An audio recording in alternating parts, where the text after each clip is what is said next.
Hey there, today I'm going to talk about one of the most important aspects of game design, and that is playtesting your game. This is going to be split into two different videos though, because I think it's important to distinguish between the first part and early stages of playtesting and later on. So this is just going to be another crash course in game design. Let's dive right in.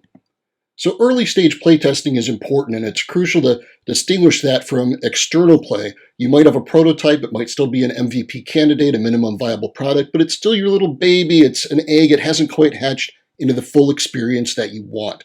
So I'm going to take a look at 4 things here that I think are important to keep in mind when you approach this stage of playtesting. The first one, you need to have a clear vision of your game and what it stands for.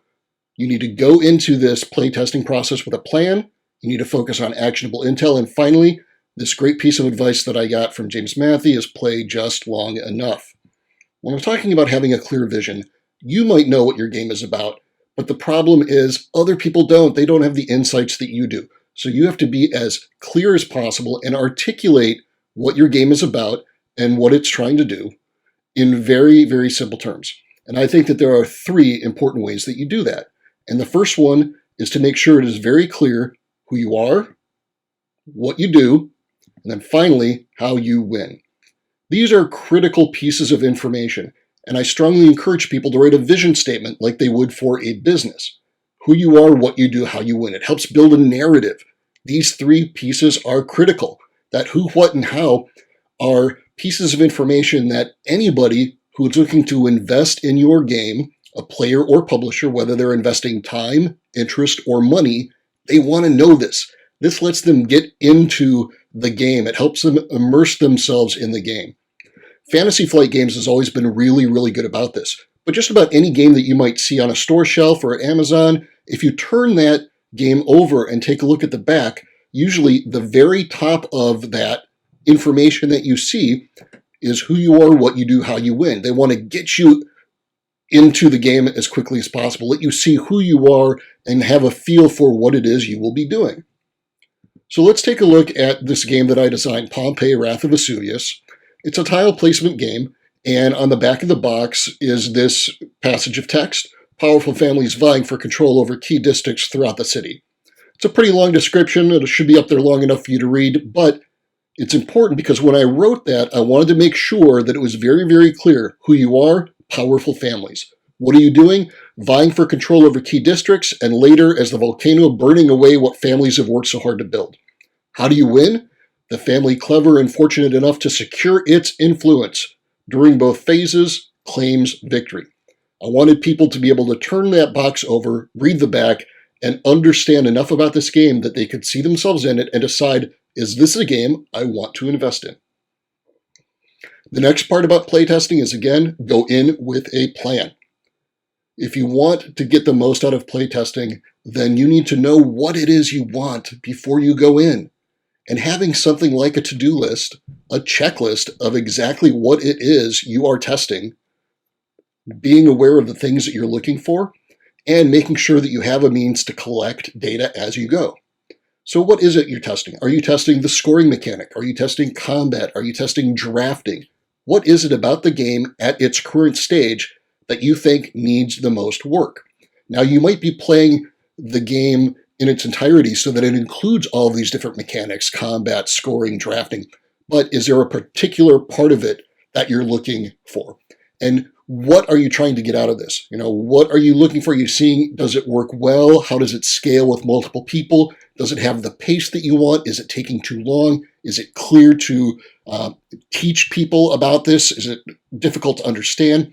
And then finally, making sure that you know what you're going to be doing to collect data. Are you going to be recording this? Then make sure that you've got a device like a phone or a recorder with you.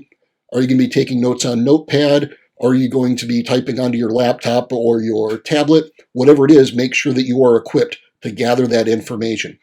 Because testing is a fantastic opportunity and resource, but if you can't remember what it is that you observed later on when you go in to evaluate and make changes, then it was worthless.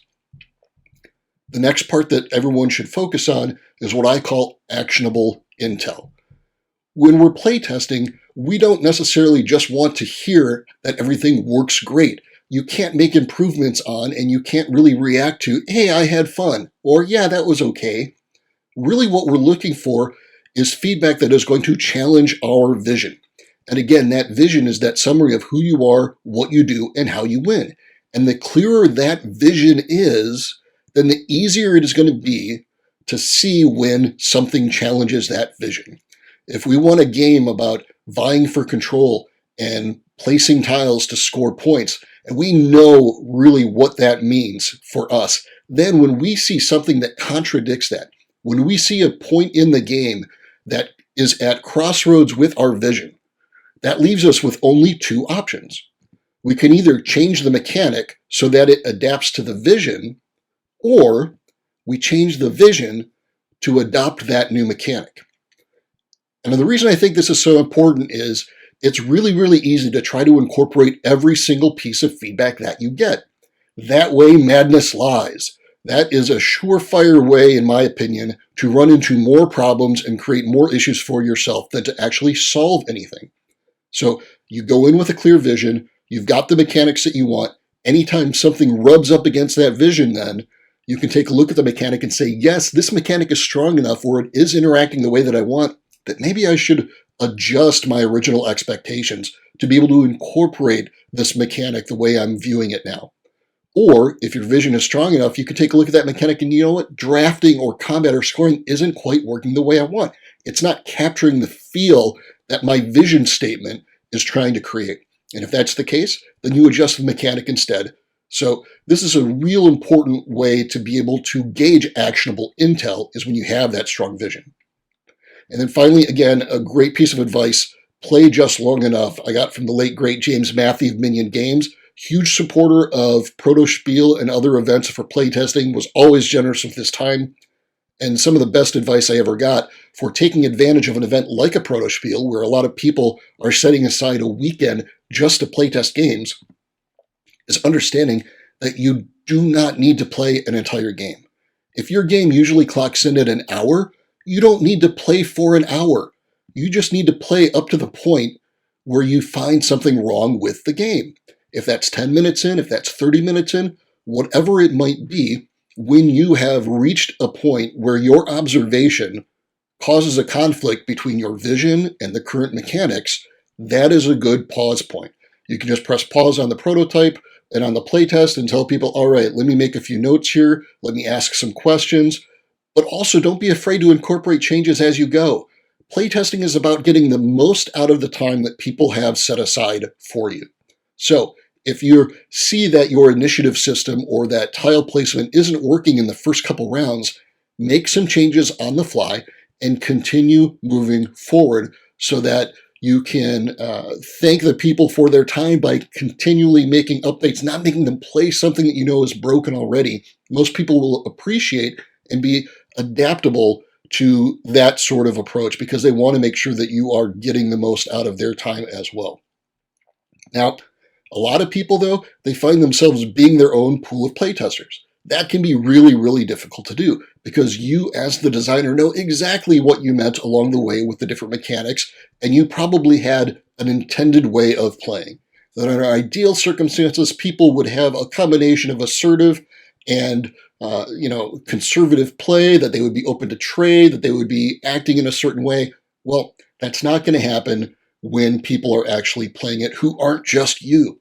So one of the things that I recommend to people, if they are going to be playtesting a game by themselves, especially a game with multiple people, is to think about adopting different archetypes.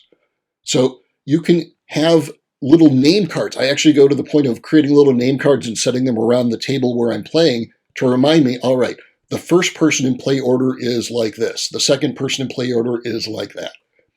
So you can actually set up the people who are in your normal game group. If Bob is really aggressive, then make Bob player 1. If Shelley is usually very, very conservative, make Shelley player 2. If Chris ends up being really unpredictable, make Chris player 3, etc. And then you can play as you understand their different strategies and approaches as you go through the playtest. You could also try to adopt different personality profiles. If you're familiar with a lot of these different personality type indicators, like the Myers-Briggs test, which give you some 4-letter combination like ENFJ or INTP, you could even decide that each of the players is going to be a different personality type that is going to influence and inform the decisions that they make over the game.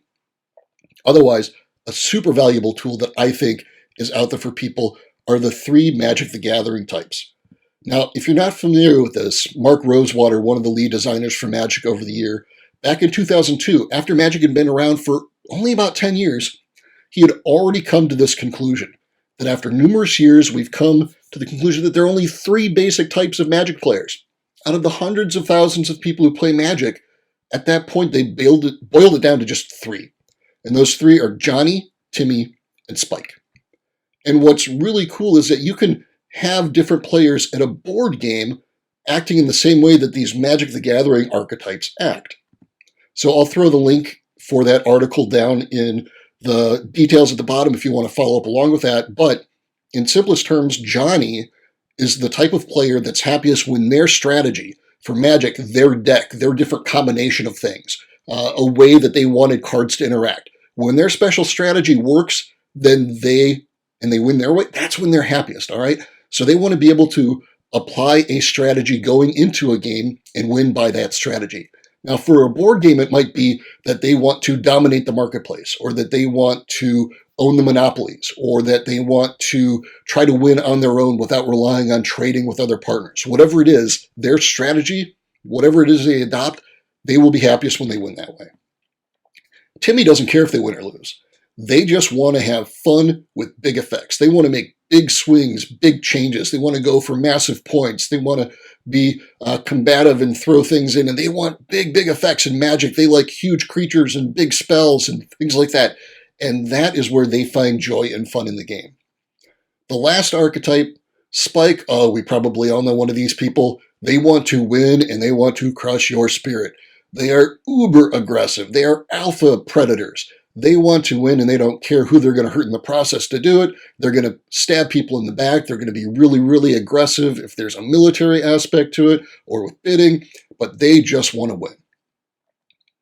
Another thing, as we move beyond this, regardless of how you're adapting these archetypes or personality types when you are playing the game, when you are making changes, don't be afraid to be bold, be big. Make big changes. Don't be afraid to change the magnitude of an effect. Because in these early stages, especially with internal playtesting, we're not looking for fine-tuned balance yet. We don't have enough feedback to be able to fine-tune. We just want to make sure that the pieces that we have function and fit together. Once we're comfortable that everything functions the way we want and that things are adhering to that vision that we have, then we can go in and fine-tune, balance the rest of the game. But make big changes. The reason that's important is big changes allow observation. When you make small changes, those changes can have a small impact, and you might not actually be able to see a result when you make a small change. If you look at this in terms of sample sizes, when you observe one playtest, that's only one sample size. So if you make a small change to the way gold and food score at the end of the game, then you might not see enough action with gold and food over the course of the game to actually observe whether or not the change that you made had the impact on the endgame scoring. Now, maybe you'd be able to observe that in dozens or hundreds of playtests, but that's often not what you're doing when it's internal or self-playtesting. By contrast, when you make a big change, you will obviously see whether or not the change that you made has the result that you wanted. So if something would normally score 1 or 2 points, make it score 5 points, 10 points, some ridiculous amount of points. That way, there is no possible way you will miss its impact in the game. If suddenly you're seeing scores of 200, 220, and then 15, whatever it might be, and you see this huge spread in scores, then you're going to know that the changes that you made, those high magnitude changes, impacted the results that you are seeing. Then you can go back and adjust those maybe to something that is smaller and kind of pull back on the throttle there. But When you make a big change, you'll see an obvious impact and be able to tell whether or not that area needs attention. Now, I would caution you, though, that while you are making these changes, that while you're excited to observe these results, be sure to pace yourself. Because one of the other issues that I see with a lot of playtests, and I fall victim to this quite a bit, is wanting to make a ton of changes all at once. The more changes that you make at one point, the harder it is, again, to separate the different results when you observe something. So if I change the way every single scoring element functions, then when I see the final scores at the end, it's going to be harder to know what impact gold had, what impact lands and territory had, what impact food, soldiers, whatever it might be. If I change it the way everything scores, then I might not be able to observe anything at all. The more changes that you make at once, the harder it is to see which change impacted gameplay in the way that you just observed. Throughout all playtesting, though, it is incredibly important to take notes, to make sure that you write stuff down. It's great to seek feedback from others. Ask them maybe to drop you an email, or if you're at the point where you have forms to fill out, you can fill out your own form, or the people in your small, again, while you might be dealing with other people, it's not external people, it's not people outside your circle of friends or your company. You can seek their feedback and ask them to maybe jot down some notes. Go ahead and write directly on your prototype. Again, this is not the part that's going to go out to the public. This is not something that you're passing along to a publisher. You can write on this. It is meant to be used to get the most out of it. You might want to record your session, whether it's through video or audio. Hey, use some sticky notes and put some sticky notes down directly, either on a workboard that you might have. I like to use whiteboards and dry erase all the time, so I'll have sticky notes all over the place for that, or directly on your prototype. So this is actually a look at the Pompeii game that I had talked about earlier, and this is one of the very first prototypes. So it was just on a big piece of cardboard, and you'll see that I circled in red all the different places that I wrote or put sticky notes directly on the prototype to indicate changes that needed to be made, areas that I needed to focus on after the playtest. And that's a lot. But this early stage, that's one of the reasons why I made it just on cardboard, because I wanted to make sure that I didn't worry about marking it up. But even when I went to the next stage where I developed this further and I had it printed out on a nice board through the Game Crafter, even then, you might notice I still wrote on the board quite a bit. At a proto spiel, when I asked the players what they thought about the game or are there things I could make more clear, I just gave them all Sharpie markers and let them write directly on the board itself so that along with the notes that I was taking in my notepad, I could go back to the board and see the problem areas that they pointed out that I could be more clear. Part of it was where scoring is and how much things are worth. Part of it is where different tiles and tokens would be placed and what affected which areas, right? So I didn't worry about writing directly on the prototype. I got feedback from the other people who were there. I made sure that I took my own notes. I don't usually record my own sessions via audio. I like to use a notebook, sticky notes, and writing on the prototype, but everyone's going to be a little different. Regardless, though, it is really, really important that during these early stages, you have actionable intel that you can work on, that you are thankful for any time that other people are spending, and that, you know what, if you're playtesting by yourself, to go in with a plan and knowing what you're going to do so that you can play as perhaps multiple different people while you're going through it. But that's all I have for this particular topic about early stage playtesting. I'll have another video about playtesting once you have released it into the wild and other people start playing, and that might be where you have official forums established and you need clearer rules and other things, but I'll get to that in another video. For now, though, hopefully you'll be able to start playtesting your own designs early on and see the results that you want so that you can have your game match your vision. Best of luck.